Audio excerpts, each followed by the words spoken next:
Doctor Raju व्यास, सवाल यहाँ ये भी खड़ा हो रहा है कि जो लोग रिकवर कर रहे हैं सिर्फ पल्स रेट नहीं है। मैं बार बार हर अपने प्रोग्राम में सवाल को उठाने की कोशिश कर रहा हूँ, लोगों को हार्ट को लेकर के भी कई तरीके की समस्याएं आ रही हैं। एक बार फिर से थोड़ा सा आप उनको गाइड करेंगे कि क्या चीज़ें मॉनिटर करनी है, किन चीज़ों पे फोकस रखना है? एक तो जब पोस्ट कोविड रिकवरी फेज जब आदमी का होता है तो जैसा कि डॉक्टर साहब ने बताया उसके कई सारे कारण होते हैं। उसमें एक एंजाइटी बताया डॉक्टर साहब ने, दूसरा कारण जो है ऑक्सीजन रिक्वायरमेंट जो है हार्ट की ज्यादा होती है, दैट इज अनदर कॉज। लेकिन इसमें सभी चीजों में एक सबसे सिग्निफिकेंट कारण होता है, वो होता है कि बॉडी में इन्फ्लेमेटरी मार्कर्स का ज्यादा होना। शुरू के जो 7 दिन के बाद में जो सेकेंड वीक होता है और उसके बाद में बहुत दिनों तक बहुत सारे जो मरीज हॉस्पिटल में एडमिटेड रहते हैं, उसके अंदर जो इन्फ्लेमेटरी मार्कर्स होते हैं वो कई दिनों तक रेज रहते हैं। और वो भी एक कारण होता है कि जब शरीर के अंदर इन्फ्लेमेशन होता है तो उसके कारण से जो है वो बॉडी के बहुत सारे ऑर्गन्स को अफेक्ट करता है। उसमें हार्ट भी एक प्रकार का अंग होता है जिसको कि ये अफेक्ट कर सकता है। हार्ट को ये कई प्रकार से अफेक्ट करता है। वायरस डायरेक्टली भी अटैक कर सकता है, जैसे कि वायरस डायरेक्टली जाके हार्ट की मसल के ऊपर अटैक कर सकता है, या फिर ये इन्फ्लेमेटरी रूट के द्वारा भी हार्ट की जो छोटी आर्टरीज होती है जिनको कि हम कोरोनरी आर्टरीज कहते हैं उनको अफेक्ट करता है। और उसके कारण से क्या होता है कि कई बार जो इन्फ्लेमेशन के कारण से वहां पे क्लॉट फॉर्मेशन हो जाता है और इनमें से बहुत सारे पेशेंट ऐसे होते हैं जो आगे चल के जिनको कि हार्ट अटैक हो जाता है। रिसेंटली आप ही लोगों ने आप ही के मित्र रोहित सरदाना जी को देखा है कि जो वो डिस्चार्ज होकर घर पहुंचे, लेकिन रात को उनको अचानक चेस्ट पेन हुआ, हॉस्पिटल पहुंचे, पता चला उनको एक सीवियर हार्ट अटैक हो गया। तो 20 से 30% इस प्रकार के जो सीवियर टू मॉडरेट कैटेगरी के पेशेंट्स होते हैं, इसमें हमेशा एक संभावना बनी रहती है कि पोस्ट कोविड टाइम के अंदर ये लोग जो है इन लोगों को तो डॉक्टर साहब मुझे लगता है इनको बिल्कुल जितने लोग भी रिकवर हो रहे हैं उनको अपने हार्ट पे खासतौर से ऑब्जर्वेशन रखनी होगी, बिल्कुल ध्यान रखना होगा। कविता दिल्ली से इस वक्त हमारे साथ हैं। जी कविता, सवाल पूछिए अपना।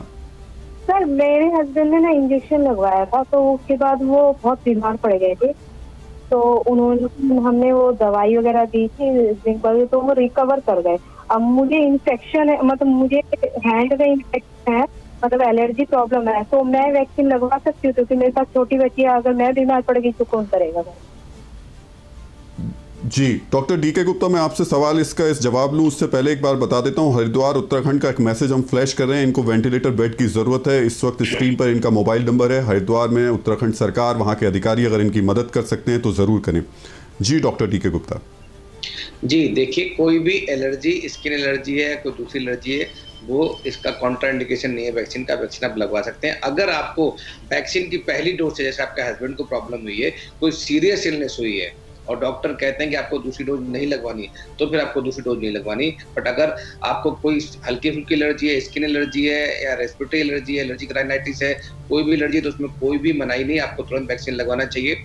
हाँ, अगर आपको वैक्सीन के किसी कंपोनेंट से, वैक्सीन के अंदर जो पदार्थ होते हैं, जो कंस्टिट्यूएंट्स होते हैं, उनमें से किसी से एलर्जी है तो भी आपको वैक्सीन नहीं लगवानी। अदरवाइज सल्फर ड्रग हो, चाहे आपको स्किन एलर्जी हो या कोई भी एलर्जी हो, वैक्सीन लगवा सकते हैं। जी अयोध्या से इस वक्त राजेश हमारे साथ में है। राजेश, आपसे सवाल पूछें, लेकिन उससे पहले एक और नई रिसर्च जो यूएई से आई है वो भी हम आपको बता देते हैं। और ये रिसर्च कुबरदार ऊंटों पर है, जो ऊंटों पर एक रिसर्च की गई है और उसमें कहा गया है कि ऊंटों की जो एंटीबॉडी है वो कोरोना के इलाज में मददगार साबित हो रही है। और इसमें जो वायरस रिसेप्टर है ऊंटों में, वो उसमें वो सेल नहीं होती और इस सेल के ना होने से कोरोना बेअसर हो जाता है ऊंटों में।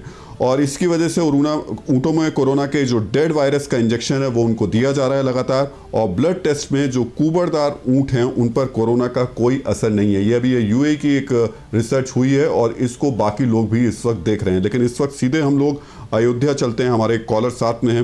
राजेश, अपना आप सवाल पूछिए। सर जय श्री राम। सर हमको हार्ट का वाल्व चेंज हुआ है और सर शुगर भी है हमको। सर हम क्या वैक्सीन लगवा सकते हैं?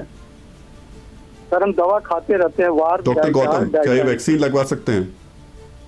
देखिए, ये सवाल थोड़ा सा पर्टिकुलर सवाल है, बिकॉज कि जिन लोगों के हार्ट के वाल्व चेंज होते हैं उनको ब्लड थिनर्स नॉर्मली कार्डियोलॉजिस्ट देते हैं, जिनको हम लोग वारफेरिन या एसिड्रोम बोलते हैं।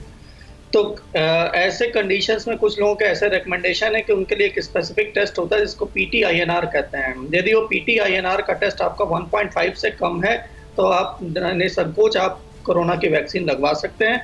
यदि वो उससे ज़्यादा है तो आप अपने एसिट्रॉम की डोज को थोड़ा सा कम कर दें और INR को 1.5 तक आने दें।